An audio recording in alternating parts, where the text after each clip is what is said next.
मंच पर विराजमान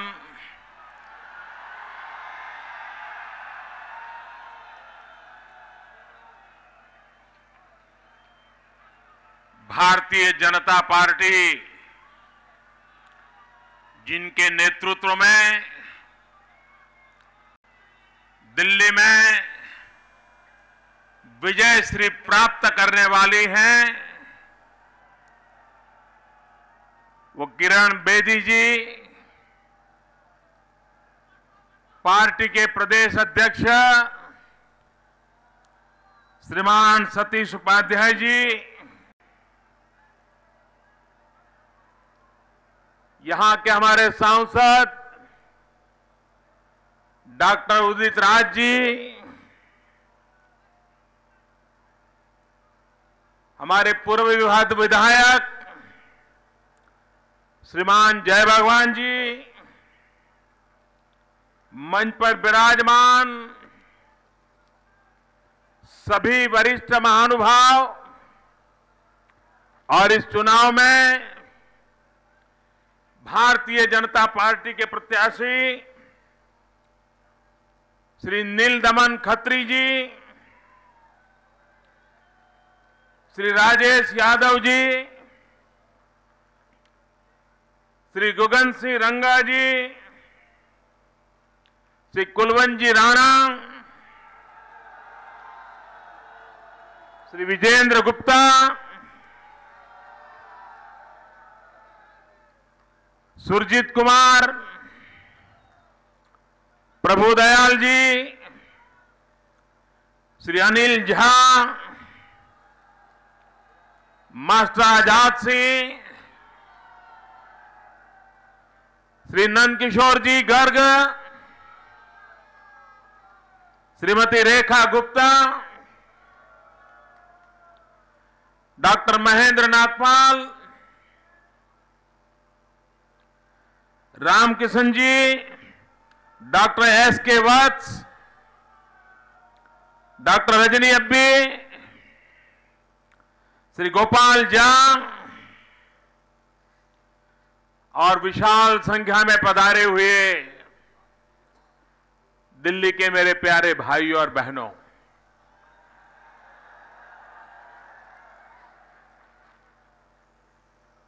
मैं आज विशेष रूप से सार्वजनिक तौर पर आपका आभार व्यक्त करना चाहता हूं, आपका अभिनंदन करना चाहता हूं।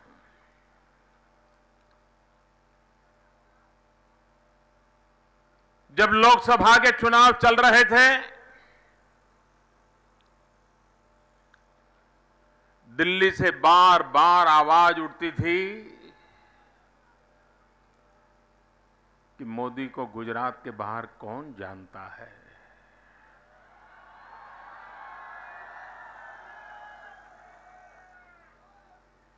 मोदी को कौन पहचानता है। ठीक है, गुजरात में मोदी की गाड़ी चलती होगी, लेकिन ये दिल्ली है जिसने मुझ पर इतना प्यार बरसाया, इतना प्यार बरसाया, सातों की सातों सीटें भारतीय जनता पार्टी की झोली में भर दी।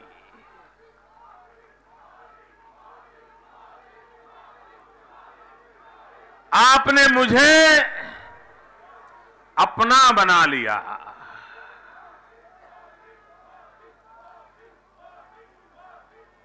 अब ये मेरी जिम्मेवारी है कि दिल्ली ने मुझे जो प्यार दिया है, जो आशीर्वाद दिए हैं, इस कर्ज को चुकाने का जिम्मा मेरा है। और मैं दिल्ली वासियों को विश्वास दिलाना चाहता हूं, आपने जो प्यार दिया है, जो आशीर्वाद दिए हैं, मैं ब्याज समेत लौटाऊंगा और विकास करके लौटाऊंगा।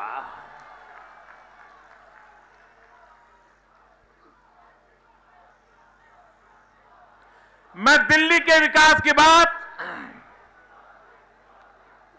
इसलिए नहीं कर रहा हूं, भाइयों बहनों, दिल्ली ने मुझे प्यार दिया है, आशीर्वाद दिए हैं, ताकत दी है, लेकिन साथ साथ ये बात न भूले, सारे विश्व में आज जब हिंदुस्तान की चर्चा होती है, सारी दुनिया आज जब हिंदुस्तान की तरफ देख रही है, तो उसकी पहली नजर दिल्ली पर जाती है।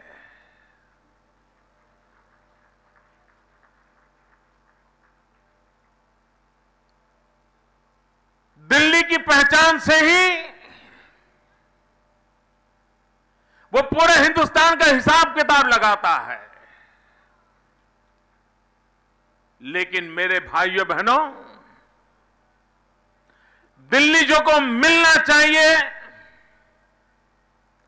दिल्ली में जो होना चाहिए, उस पर बहुत उदासीनता बरती गई है।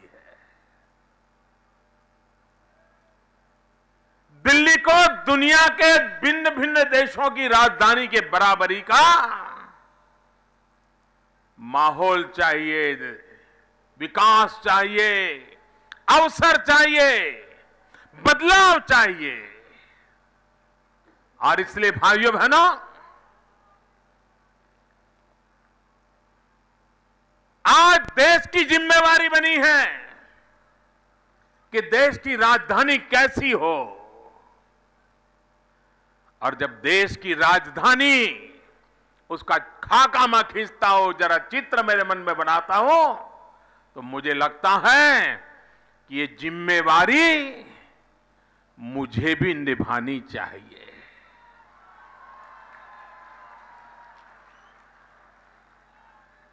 और इसलिए मैं आपको विश्वास दिलाने आया हूं, आपके सपने मेरे सपने हैं, आपकी आशा आकांक्षा ये मेरी जिम्मेवारी है। और हम मिलकर के देश की राजधानी को नई ऊंचाइयों पर ले जाना चाहते हैं। और इसलिए भाइयों बहनों, मैं आज आपसे अनुरोध करने आया हूं, कांग्रेस पार्टी ने आपके 15 साल बर्बाद कर दिए। वो बड़ी पार्टी थी, पुरानी पार्टी थी, तो उसकी बर्बाद करने की ताकत भी जरा ज्यादा थी। तो उसने 15 साल तक वो काम किया, फिर दूसरे टेम्पररी आए,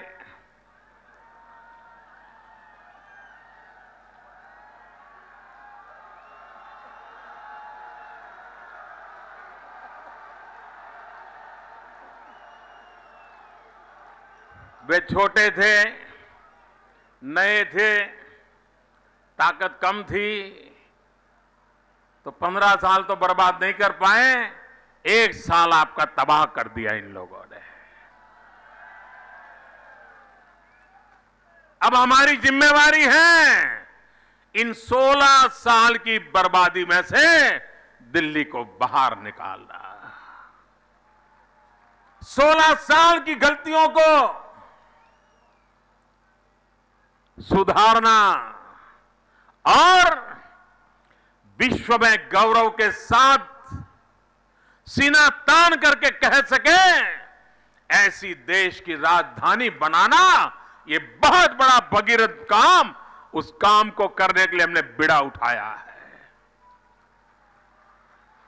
और उसके लिए मुझे आपके आशीर्वाद चाहिए। भाइयों बहनों, हमारे आलोचक, अब ज्यादा मुद्दे तो है नहीं इनके पास,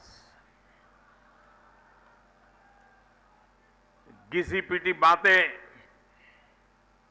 अब वो भी जनता के गले नहीं उतरती हैं।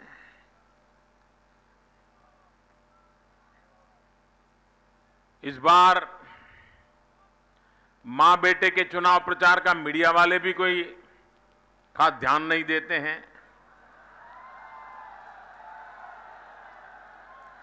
कभी कभार मुझे एक आध तीखे स्वर में आलोचना कर दे तो फिर मीडिया वाले उसको जरा लाभ देते हैं, वरना उनकी कोई बात आजकल कोई सुनता नहीं है।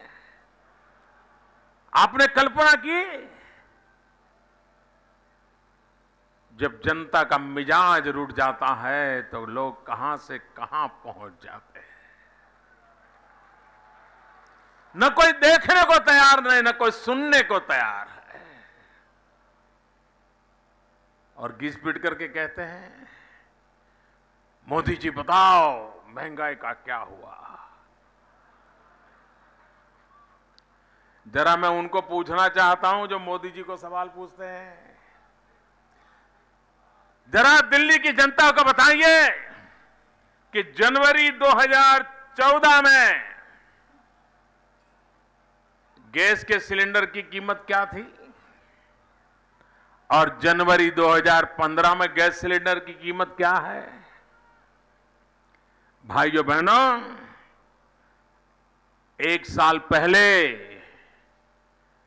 1240 रुपये में सिलेंडर बिकता था, आज 605 रुपये में मिलता है।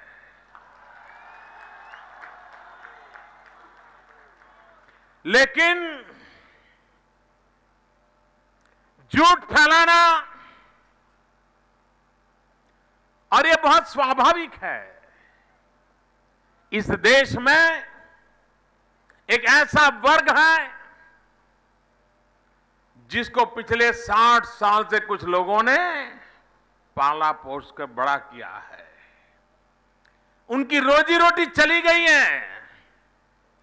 दिल्ली में तख्त बदलने से ऐसे लोगों के लिए कठिनाइयां पैदा हुई है, क्योंकि बिना काम किए शासन में बैठे हुए लोगों के आशीर्वाद से मौज करने का अवसर मिला था। अचानक ये कहां से आ गया, पचा नहीं पा रहे हैं। लेकिन भाइयों बहनों, ये सिर्फ मेरे साथ हो रहा है ऐसा नहीं है।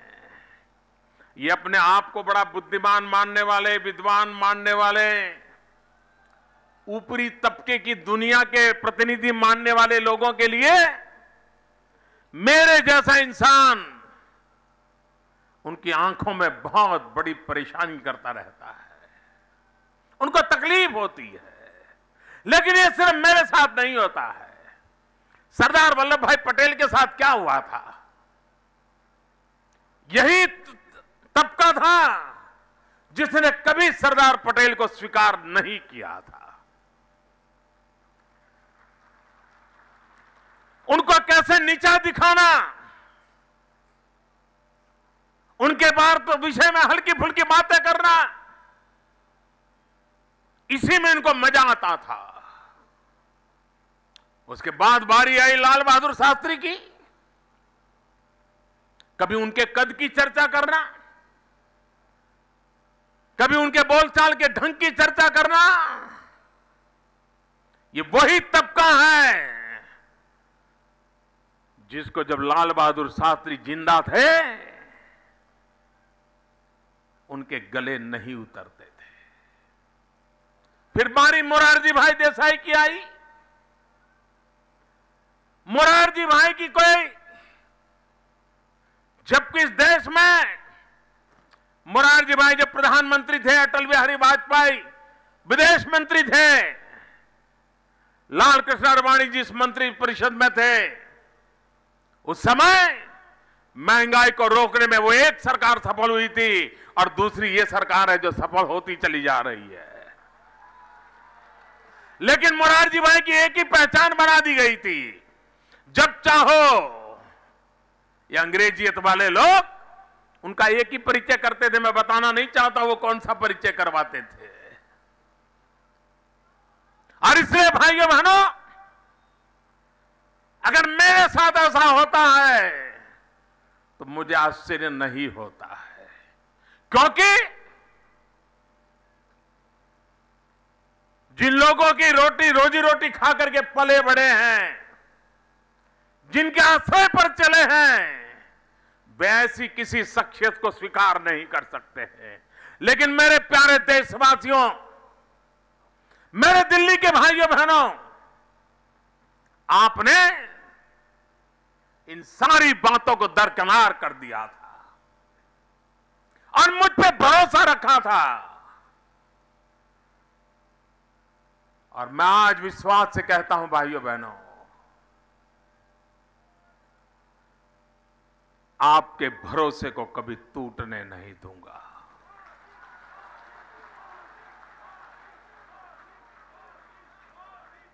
सार्वजनिक जीवन में, व्यक्तिगत जीवन में विश्वास, भरोसा ये सबसे बड़ी पूंजी होती है।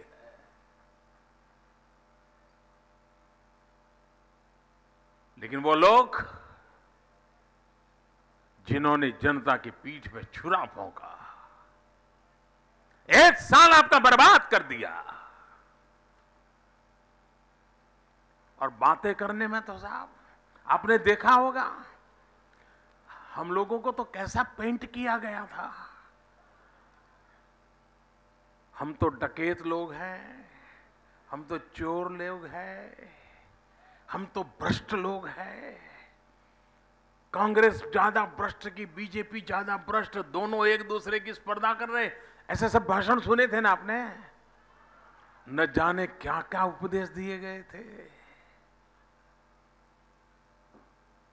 अब पता चला हाथी के चबाने के और दिखाने के अलग अलग होते हैं।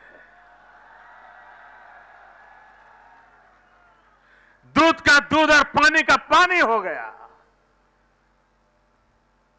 और बेशर्मी देखिए, बेशर्मी देखिए। और उनके बचाने वालों को मैं खास पूछना चाहता हूं, उनका तो एक चरित्र है, वो करते हैं, अब देश की जनता जान रही है, लेकिन उनको बचाने के जो मशक्कत कर रहे हैं, उनके लिए भी मुझे मन में सवाल उठते हैं। ये कैसे लोग हैं? लोग पूछते हैं उनको कि भाई आपने तो कहा था हम किसी का समर्थन नहीं लेंगे, तो आपने फिर सरकार में समर्थन क्यों लिया? तो कहते हैं हमने मांगा नहीं था, उन्होंने दिया था। फिर कहते थे हम तो मेट्रो वाले हैं। लोगों ने पूछा चार्टर प्लेन में क्यों गए थे? अरे हमने नहीं मांगा था, वो तो उन्होंने दिया था। फिर पूछा गया कि आप विदेश बिजनेस क्लास में क्यों गए? तो बोले हमने थोड़ा मांगा था, उन्होंने दिया था। अब बारी चंदे की आई तो बोले हमने थोड़ा मांगा था, उन्होंने हमारे बैंक अकाउंट में डाल दिया था। क्या कमाल है भाई, क्या कमाल है। झूठ बोलने की ताकत देखो, बेईमानी की हिम्मत देखो।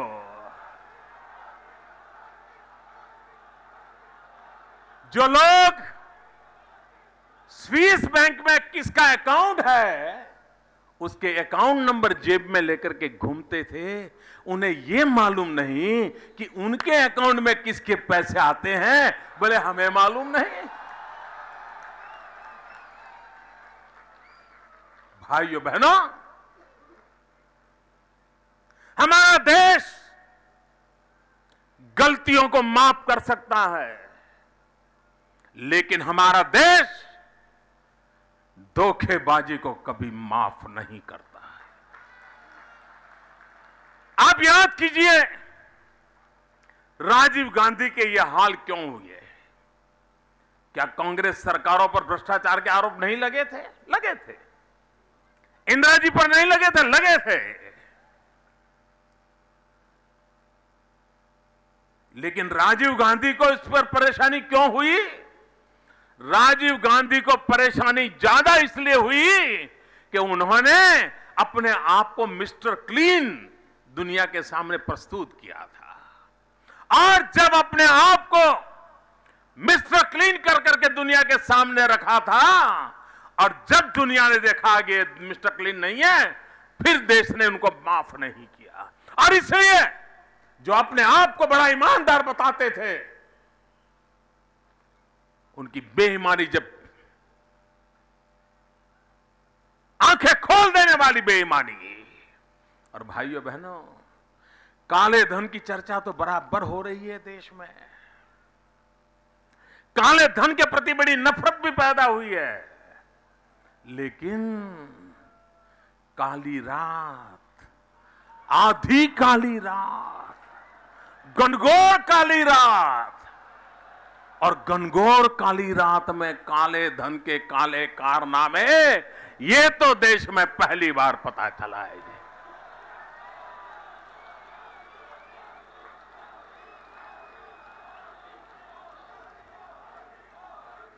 काली रात में काले धन के कारनामे,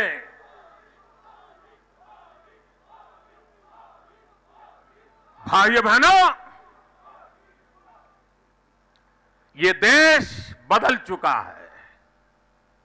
यह देश विश्वास और भरोसे की तराजू पर सब चीजों को कसता है। आपने जनता का विश्वास तोड़ा है, और कुछ लोग तो कांग्रेस को बिगड़ने में इतने साल गए, 125 साल गए कांग्रेस को बिगड़ते बिगड़ते बिगड़ते, तब जाकर के इतना बिगड़ाव आया। इनका तो जन्म से ही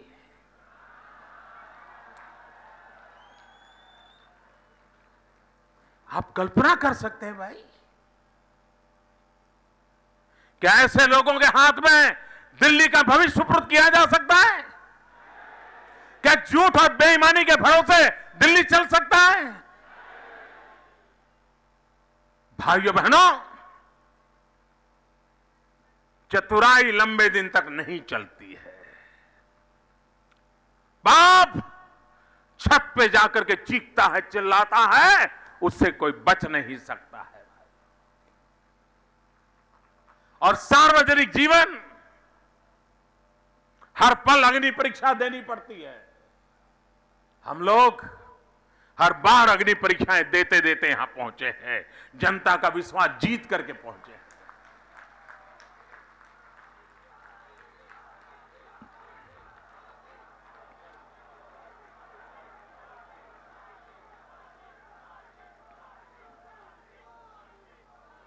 भाइयों बहनों, आपने पिछले 8 महीने में मुझे काम करते देखा है, एक के बाद एक आपको जो मैंने भरोसा दिया था, जो विश्वास दिया था, इसको पूर्ण करने के लिए आपके आशीर्वाद से मैं पूरी तरह से आगे बढ़ रहा हूं।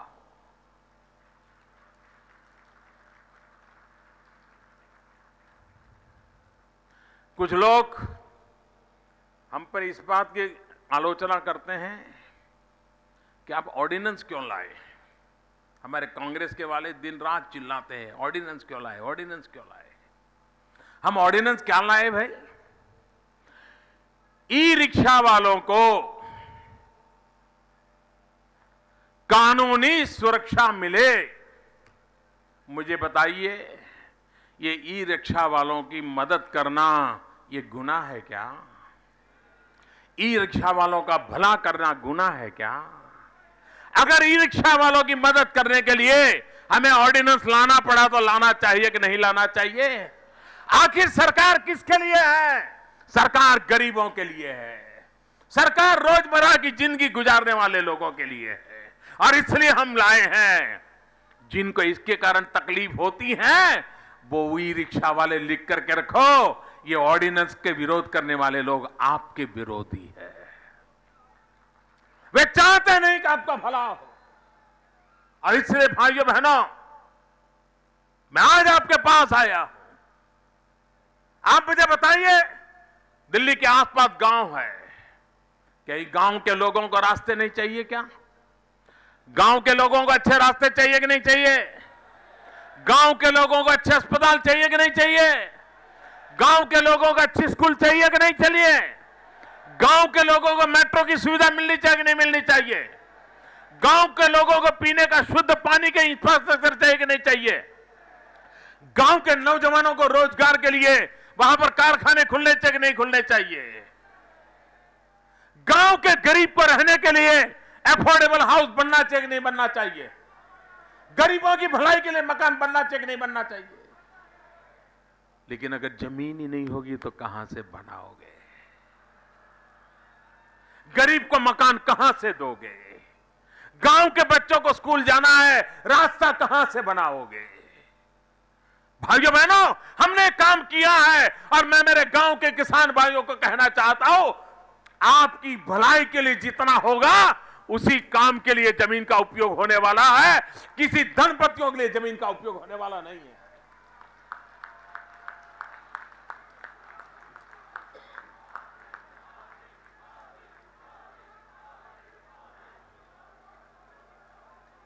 भाइयों बहनों, मैं जानता हूं हमारे देश में दलित हो, आदिवासी हो, उन बच्चों के नाम अरबों खरबों रुपए तिजोरी से निकाले जाते हैं,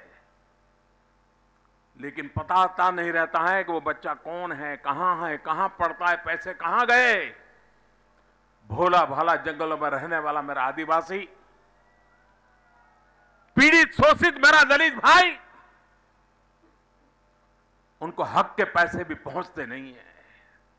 हमने तय किया प्रधानमंत्री जन धन योजना के द्वारा इन सबके बैंक अकाउंट खोलें और अब जो भी मदद सरकार से देनी है सीधी सीधी उसके बैंक अकाउंट में जाएगी, बीच में कोई बिचौलिया नहीं होगा। भाइयों, करप्शन कैसे हटता है, ये उसके रास्ते होते हैं। दोस्तों, हम ऐसी व्यवस्था विकसित करना चाहते हैं, हम ऐसे नियमों को लागू करना चाहते हैं कि करप्शन की संभावना ही खत्म होती चली जाए। उस दिशा में हम काम कर रहे हैं ताकि सामान्य मानवी को उसका हक का मिलता चले। अभी एलपीजी गैस सिलेंडर दुनिया की सबसे बड़ी घटना है, दुनिया की सबसे बड़ी घटना। 10 करोड़ से अधिक लोगों के बैंक अकाउंट में गैस सिलेंडर की सब्सिडी के पैसे जमा हो गए। भाइयों, अकेले दिल्ली में 22 लाख परिवारों के खाते में पैसे चले गए, 75 करोड़ रुपया से ज्यादा पहुंच गए। और भाइयों बहनों, कहीं से कोई शिकायत नहीं आई, वरना पता नहीं पहले क्या होता होगा। हम सीधा सीधा जनता की भलाई के लिए काम करने वाले लोग हैं और उस काम को आगे बढ़ाना चाहते हैं। भाइयों बहनों, ये दिल्ली में अनऑथोराइज्ड कॉलोनी,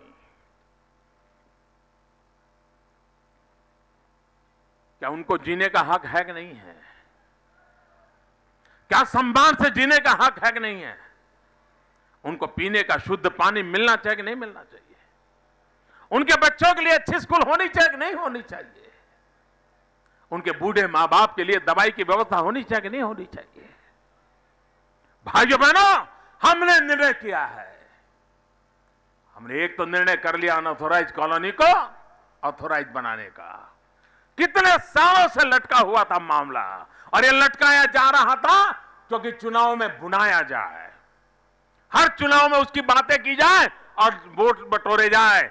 हमने सारी दुकानें बंद करवा दी। भाइयों, बहुत हो चुका। अनऑथोराइज्ड कॉलोनी के नाम पर गरीब मध्यम वर्गीय परिवार को बहुत लूटा गया है। एक कानून के सहारे हमने स्थितियों को साफ कर दिया है और हमने कहा है हम यहीं पर रुकने वाले नहीं हैं।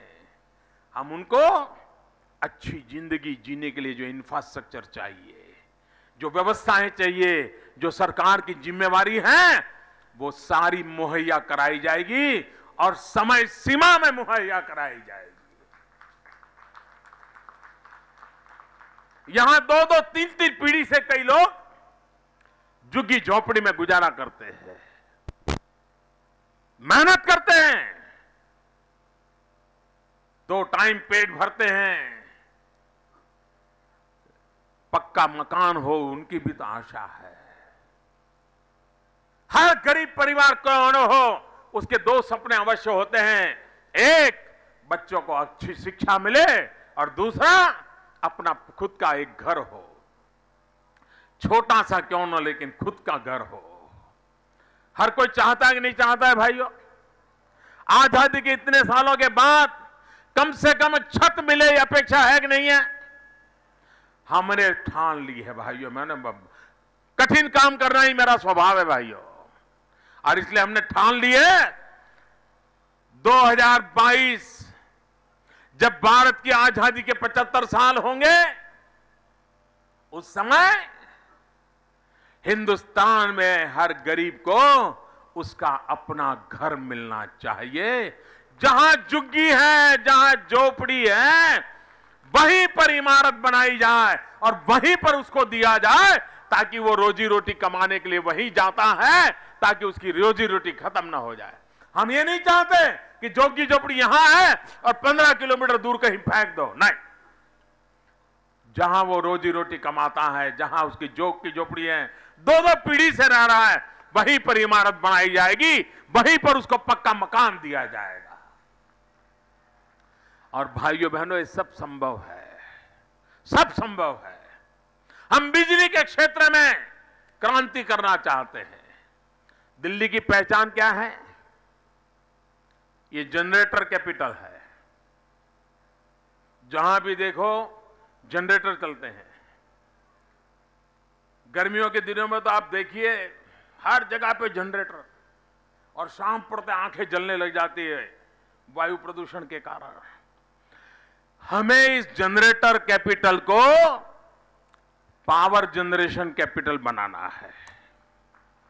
हम जनरेटर कैपिटल से जनरेशन कैपिटल की ओर जाना चाहते हैं, और हम बिजली के क्षेत्र में वादे नहीं, योजना के साथ चलते हैं। एक, बिजली बचाने का काम। एलईडी बल्ब जो बाजार में 400-500 रुपए में मिलता है, वो 10 रुपये में आज पहुंचाया जा रहा है, और साल भर हर महीना 10-10 रुपया लेकर के 500 रुपये का बल्ब एक साल के बाद 100 रुपये में आएगा, 125 रुपये में आएगा। और जिसके घर में 2 बल्ब लग जाएंगे, उसकी सालाना 350 से 400 रुपया बिजली की बचत हो जाएगी, उसके पैसे कम हो जाएंगे। एक तरफ बिजली बचाने की दिशा में काम कर रहे हैं, दूसरी तरफ पूरे देश में बिजली उत्पादन की ओर हम तेज गति से आगे बढ़ रहे हैं। और तीसरी बात हम दिल्ली के लिए लाने वाले हैं, रूफटॉप पॉलिसी। हर परिवार अगर चाहता है तो अपनी छत पर सोलर एनर्जी से बिजली पैदा कर सकता है, और वो बिजली सरकार खरीदेगी। बिजली कारखाना आपका छत पे, आपके घर में जो उपयोग करना है करिए, ज्यादा होगा वो सरकार पैसे लेकर के दे देगी, आपकी बिजली का खर्चा चला जाएगा, ऊपर से बिजली से आपकी आमदनी शुरू होगी, और जो बिजली में पैसे जाते थे अब वो पैसे बचेंगे, अपने बच्चों को दूध पिला पाएंगे। ये काम हम कर रहे हैं भाई। और इसलिए मैं कहना चाहता हूं कि हम विकास के मार्ग पर ले जाना चाहते हैं देश को। विकास ही एकमात्र रास्ता है जिससे हम इस देश की समस्याओं का समाधान कर सकते हैं। नौजवान को क्या चाहिए? उसे रोजगार चाहिए, उसे बूढ़े मां बाप की चिंता रहती है, और जब घर से बाहर निकलता है और कभी मां बाप से 5 रुपया 10 रुपया मांगना पड़ता है, वो शर्मिंदगी महसूस करता है।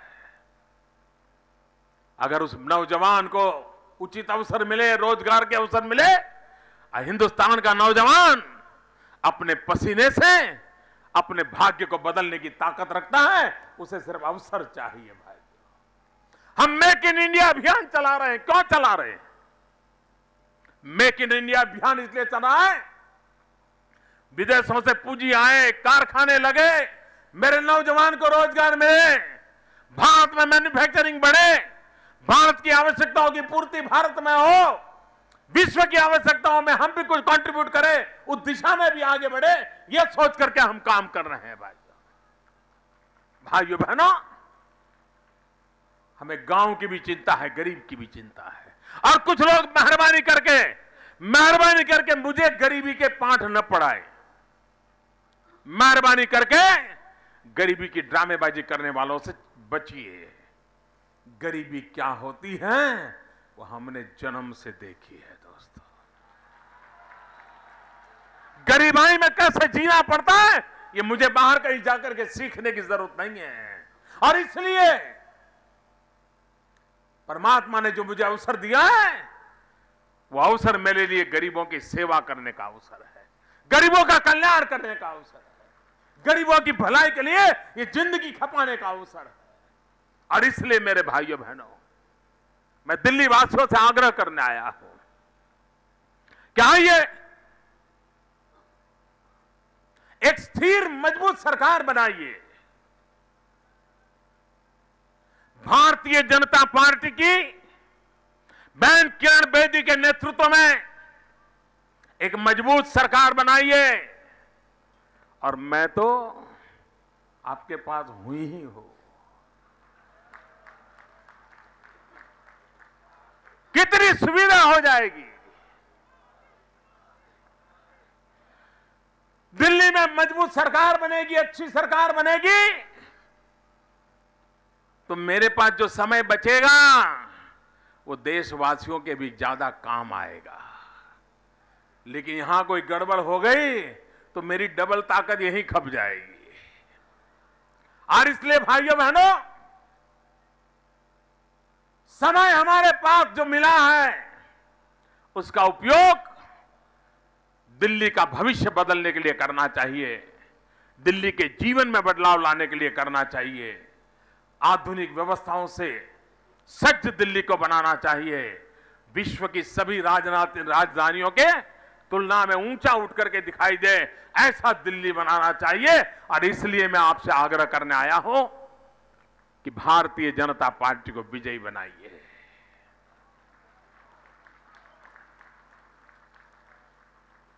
7 तारीख को मतदान है। 7 तारीख को आपका साथ चाहिए। आप हमें 7 तारीख को साथ दीजिए, आने वाले सभी वर्ष हमारा साथ आपके साथ रहेगा। और इसलिए मैं आपसे आग्रह करने आया हूं कि भारी मतदान करें, भारतीय जनता पार्टी को भव्य विजय दिलाए और भारतीय जनता पार्टी को आशीर्वाद दें। और पूरे विश्व में आज जैसे हिंदुस्तान का डंका बज रहा है, पूरे हिंदुस्तान में मेरा दिल्ली का भी डंका बजना लग जाए, इसलिए मैं आपसे आग्रह करने आया हूं। सभी उम्मीदवार, मेरी आप सबको शुभकामनाएं हैं। आ जाइए। सबसे मेरा आग्रह बोलिए, भारत माता की, भारत माता की, भारत माता की, भारत माता की। बहुत बहुत धन्यवाद।